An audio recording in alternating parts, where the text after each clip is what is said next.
Everyone के गर्नुहुँदैछ सबैजना। म चाहिँ यहाँ सब्जी हेर्न आएको। सब्जी चाहिँ के भन्नुहोस् न, ए आलु। आज चाहिँ म आलु लिएर जानु पर्यो यहाँबाट।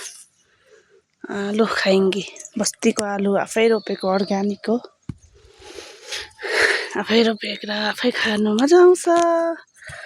आफैको फल, मेहनतको फल खानुमा मजा आउँछ। कुखुराले पुरै गर्दैछ। यहाँ चाहिँ मकै झर्नु पर्ने छ, मल अस्ति ओसारेको छ। पानी परेर हामी चाहिँ मटर पनि छ यहाँनिर। मटर चाहिँ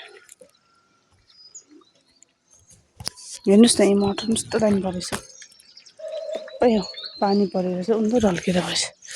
यो चाहिँ अस्ति आलु रोपेको थिएँ यहाँ, अस्ति खनेको थिएँ। अझै राम्रो चाहिँ खनेको छैन। अब फेरि आलु रोप्दाखेरि निस्किन्छ होला।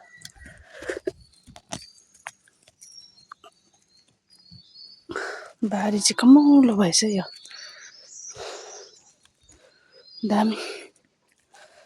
आलु लगेर पर भुटेर खानुपर्छ अब।